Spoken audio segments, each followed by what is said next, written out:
এমন ভাবেই জীবনযাপন করেন, কেন আমাকে বৃদ্ধাশ্রমে থাকতে হবে? ব্যাপারটা খুব দুঃখজনক। কি হলো বলেন তো?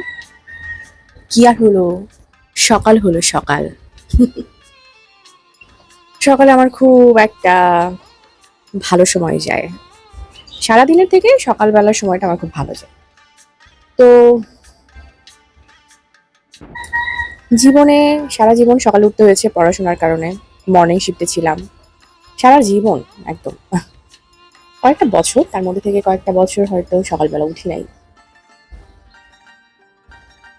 একটা মানুষের জীবনে জীবনটা যেরকম করে চলে না, উম ছোটবেলা থেকে আমরা শিক্ষা গ্রহণ করি কিন্তু তারপরে আমরা ভুলে যাই ব্যাপারটা। কেমন যেন? যেমন মায়ের পেটে ছিলাম, মায়ের পেট থেকে হওয়ার পরে ভুলে গিয়েছি মায়ের পেটে কি করেছি। হয়তো আপনারাও ভুলে গিয়েছেন, তাই না? এরম না? এরম আমার একটা শিক্ষক ছিলেন, অনেক বছর আমাদেরকে পড়িয়েছেন, ক্লাস 4, 5, 6, 7, অনেকটা বছর।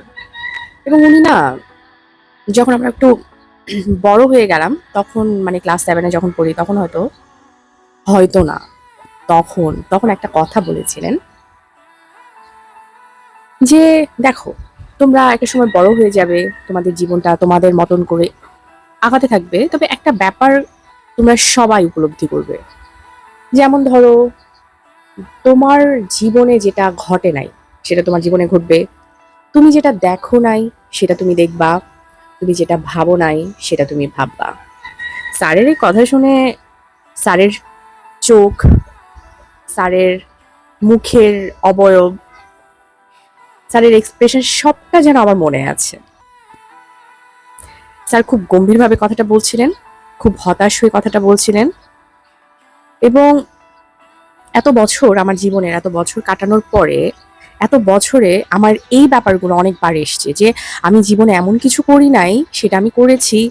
এমন কিছু ভাবি নাই, সেটা ভেবেছি। এমন কিছু দেখি নাই, সেটা দেখেছি। হ্যাঁ, কিন্তু প্রত্যেকবার অবাক হওয়ার জায়গায়, যেহেতু স্যার আমাদেরকে ব্যাপারটা বলেছিলেন যে ব্যাপারটা ঘটবে, খুব একটা অবাক হই নাই। কারণ ব্যাপারটা জানা ছিল, বোঝা ছিল, এই জন্য। যখন ইউনিভার্সিটিতে ছিলাম তখন একটা সার্ভে করতে হয়েছিল। অনেকগুলো সার্ভের মধ্যে এই সার্ভেটা খুব দুঃখজনক ছিল। সেটা হলো বৃদ্ধাশ্রমের একটা বিষয়বস্তু নিয়ে আমাদেরকে সার্ভেটা করতে হয় এবং আমরা অনেকগুলো বৃদ্ধাশ্রম ঘুরে দেখি, অনেকগুলো মানুষের সাথে আমরা কথা বলি। ওই ব্যাপারটা নিয়ে আজকে কিছু বলি, হ্যাঁ? ওই ব্যাপারটা নিয়ে আজকে কিছু আলোচনা করি, বৃদ্ধাশ্রম নিয়ে। ওফ! কথা শুনে অনেকে বিরক্ত হয়ে গিয়েছেন না? তবে যারা এই পর্যন্ত আছেন তারাই কিছু জানতে চান, শিখতে চান। তাদের জন্য একটা আলোচনা, সেটা হচ্ছে বৃদ্ধাশ্রম নিয়ে। আমি যখন বৃদ্ধাশ্রমে যাই, তখন মোটামুটি অনেককে আমরা জিজ্ঞেস করি তাদের জীবন সম্পর্কে, তাদের বৃদ্ধাশ্রমে আসার ঘটনা সম্পর্কে। তো সবাই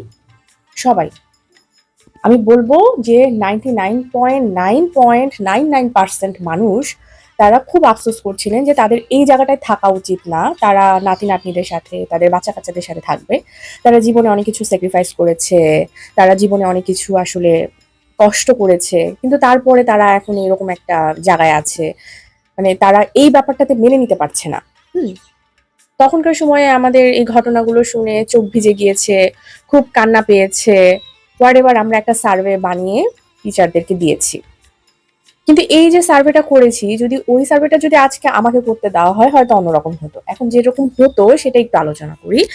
দেখুন, এটা একটা সমস্যা যে উনি আমাকে, একজন বৃদ্ধ লোক আমাদেরকে বলছে যে, "আমরা এই জায়গাটায় এসছি খুব কষ্ট করে, হ্যাঁ? আমরা কেন এই জায়গাটায় থাকবো? আমাদের তো এই জায়গায় থাকার কথা না।" হ্যাঁ? এত কিছু ত্যাগ করেছি জীবনে, কেন আমাকে বৃদ্ধাশ্রমে থাকতে হবে? ব্যাপারটা খুব দুঃখজনক। তো তখন ব্যাপারটা যেভাবেই হোক একটা সার্ভে করে আমরা দিয়ে দিই। কিন্তু আজকে আমার কাছে মনে হয় যে কেন মানুষ বৃদ্ধাশ্রমে যায়? হুম? সমস্যাটা কোথায়? সমস্যাটা কি সমাজের, বাচ্চাদের, নাকি বাবা-মার? দেখেন, কথাটা খুবই গুরুত্বপূর্ণ। সবাই খুব মনোযোগ দিয়ে শুনবেন। কারণ ব্যাপারটা যদি না বোঝেন, দেখা যাবে যে উল্টোপাল্টা কথাবার্তা বলবেন। আমি খুব ক্লোজে এসে কথাগুলো বোঝানোর চেষ্টা করছি। সেটা হচ্ছে যে, দেখেন, একজন বাবা-মা ছোটবেলা থেকে সন্তানকে লালন-পালন করেন। সন্তান হচ্ছে একজন বাবা-মার কাছে সম্পত্তি না, আমানত, যেটা সৃষ্টিকর্তা আমাদেরকে দেন। এবং ওদেরকে সুন্দরভাবে লালন পালন করাটা, নিঃস্বার্থভাবে লালন পালন করে একটা জীবনে পৌঁছানোটা খুব দরকার, এবং এটা আমরা সবাই চেষ্টা করি করার জন্য। কিন্তু এর মাঝখানে আমরা অনেক কিছু করি, যেমন আমরা ছেলে বাচ্চা আশা করি, আমরা মেয়ে বাচ্চাকে খুব একটা পছন্দ করি না। ছেলে বাচ্চা আশা করি কারণ ছেলে বাচ্চার আমাদের সমাজের নিয়ম হচ্ছে ছেলেরা বিয়ে করে বাবা মার সাথে থাকে, মেয়েরা শ্বশুর বাড়িতে চলে যায়, এই কারণে। তাহলে এখন কথা হচ্ছে যে কেন বাচ্চা কাচ্চাদের নিঃস্বার্থভাবে পালন করার পরেও তারা বাবা মাদেরকে এভাবে করে দুঃখজনক ভাবে তারা না চাইতেও বৃদ্ধাশ্রমে পাঠানো হচ্ছে। আমি ব্যাপারটা খুবই গভীরভাবে চিন্তা করেছি। বাবা মারা বৃদ্ধাশ্রমে যে বলছে আমি তো এই জায়গাটাতে আসতে চাই নাই, আমি তো এই কাজটা করতে চাই নাই, আমি তো এই ব্যাপারটা ঘটাতে চাই নাই আমার জীবনে যে আমাকে বৃদ্ধাশ্রমে থাকতে হবে। দেখুন চিন্তা করে যে একটা বাচ্চা যখন একটা কিছু করতে চায় না, আমি সবার সবার ব্যাপারটাতে নিয়েই একটা কমন ব্যাপারে কথা বলছি, সবাই কারোর সাথে মিলানোর চেষ্টা করবেন না, ব্যক্তিগতভাবে কষ্ট নেবেন না, বোঝার চেষ্টা করেন। সেটা হচ্ছে দেখেন ছোটবেলা থেকে একটা বাচ্চা যখন একটা বিষয়ে পড়াশোনা করতে না চায়, বাবা মার জোরের কারণে সেই ব্যাপারটা নিয়ে তাদেরকে পড়াশোনা করতে হয়। কিছু কিছু বাচ্চা আছে যারা বোর্ডিং এ পড়াশোনা করতে চায় না, তারপরেও তাদেরকে তাদের ফিউচারের কথা চিন্তা করে বোর্ডিং এ পাঠিয়ে দেওয়া হয়। একটা বাচ্চা যখন বোর্ডিং এ চলে যায়, আমি খুব ব্যক্তিগতভাবে একজনকে চিনি এবং তার জীবন নিয়ে আমি একটা কথা বলি, সেটা হলো খুব সংক্ষেপে কথাটা বলবো যে মানুষটা বড় হবার পর মানুষটা না সেরকম নাই। ছোটবেলায় তিনি যতটা নরম মনের মানুষ ছিলেন, বড় হবার পরে সেই নরম মনটা তার থাকে না, এবং তিনি এমন ভাবেই জীবনযাপন করেন, সবাই তাকে দোষারোপ করতে থাকে কেন সে এই ধরনের আচরণ করে, বাবা মার সাথে কেন সে এত রুড হয়েছে, সে তো এরকম ছিল না। কিন্তু দেখেন তাকে ছোটবেলায় জোর করে একটা অন্য দেশের বোর্ডিং এ পাঠিয়ে দেওয়া হয়েছে একটা ছোট বাচ্চাকে। সেই বাচ্চাটা কি করবে বলেন, তার তো মন বলে আর কিছু থাকার কথা না। তারপরেও বাবা মারা অনেক টাইপের ভুল করে থাকি, আমরা বাবা মারা বাচ্চা কাচ্চার প্রতি আশা করে থাকি যে আমার জীবনে আমার বাচ্চা এই কাজটা করবে। ওই যে একটা ব্যাপার ঘটে যে আমি সারা দিনে 24 ঘন্টায় আমি হই বা একজন খুবই ভালো সাইকোলজিস্ট, একজন খুব ভালো পাংচুয়াল একজন মানুষ, একজন খুব ভালো আর্মিতে জব করে যে প্রত্যেকটা দিন নিয়মের মধ্যে চলে, এই ধরনের মানুষগুলো দেখা যায় তারা দিনের মধ্যে যে যে জিনিসগুলো চিন্তা করে প্রত্যেকটা কাজ সে করতে পারে না। মানে প্রতিদিন চিন্তা করা কাজগুলো আমরা ঠিকঠাক ভাবে করতে পারি না। তাহলে একজন সন্তানকে পালন করার পর কিভাবে চিন্তা করি যে সে আমার মতন করে আমার কাজগুলো করবে বা আমি যেরকম চিন্তা করছি সে আমাকে ট্রিট করবে। একটা বাচ্চা যখন ছোটবেলা থেকে বড় করেন, দেখেন কত রকমের প্রবলেম হয় একটা বাচ্চাকে ঠিকঠাক ভাবে পালন করা। যাদের অনেকগুলো বাচ্চা তাদের তো আরো বেশি কষ্ট হয়। তো একটা মানুষ, এখন আমি ডাইভার্ট হয়ে যাই অন্য ব্যাপারে, সেটা হলো যে আমাদের যে প্রবলেমটা হলো কেন বাবা মারা বৃদ্ধাশ্রমে যায়। তো এই ব্যাপারটা হচ্ছে যে খুব ইজি এবং লাইট একটা উত্তর হচ্ছে যে একটা বাবা মা যখন নিঃস্বার্থভাবে বাচ্চা কাচ্চাকে পালন করে এবং সে যদি চিন্তা করে যে আমার বাচ্চা কাচ্চা আমার আমানত এবং তাদেরকে পালন করার পর তাদের জীবনটাতে তারা যখন ঢুকে যাবে তখন আমার আর কোনো দায় দায়িত্ব নাই বা তারা তাদের মতন করে কাটাবে, আমি আমি কতটুকু পাবো তাদের কাছ থেকে, এটা আসলে আশা যদি আমরা না করি এবং সেই সময় যদি আমরা চিন্তা করি হ্যাঁ বৃদ্ধ আমি যদি আমার কপালে জীবন দীর্ঘায়ু লেখা থাকে তাহলে আমি এইভাবে আমার জীবনটাকে কাটাবো, তাহলে বোধহয় খুব একটা কষ্ট হয় না। হ্যাঁ, খুব একটা কষ্ট কিন্তু হয় না। এবং যদি আমার জীবনে আমার বৃদ্ধাশ্রমে যেতে হয়, হ্যাঁ যে আমি কতগুলো মানুষজনের সাথে থাকবো, সেটা যেন খুশির সাথে হয়, সেটা যেন আনন্দের সাথে হয় যে হ্যাঁ এটা তো আমার চয়েস যে আমি বৃদ্ধাশ্রমে থাকবো। হ্যাঁ, আমি এইভাবে করে কিছু মানুষের সাথে জীবন কাটাবো, সারা জীবন তো আর একা থাকা যায় না। বাচ্চা কাচ্চাদের মতন বড় হয়ে গিয়েছে, তাদের মতন জীবন কাটাচ্ছে, সেখানে তো আসলে আমি আর কি করব। কথাটা শুনে মনে হলো না যে খুব স্বার্থপর কথা বললাম আমি, কেন বাবা মাদেরকে আমরা এভাবে করে বৃদ্ধাশ্রমে যাওয়ার জন্য বলছি? আমার কথা শুনে এরকম মনে হচ্ছে না? দেখেন আমরা এই কথাগুলো কেন বলছি জানেন? শুধুমাত্র ছেলের বাবা মার জন্য কথাগুলো বলছি, মেয়ের বাবা মার জন্য কথাগুলো কিন্তু বলছি না। কোনো ব্যক্তির যদি শুধু মেয়েই থাকে এবং তারা যখন বিয়ে করে শ্বশুরবাড়িতে চলে যায়, বাবা মা একা হয়ে যায়, বাবা মা একা হয়ে যায়। এবং আমাদের সমাজে এই ধরনের ব্যাপারগুলো নিয়ে কেউ কথা বলে না যে ওই যে মেয়ের বাবা মা তাদের কি হবে। এতক্ষণ ধরে আমার যে এত লম্বা একটা ভিডিও, আমরা যে বৃদ্ধাশ্রমের কথা বলছি এবং তারা প্রত্যেকেই ছেলে সন্তানের বাবা মা।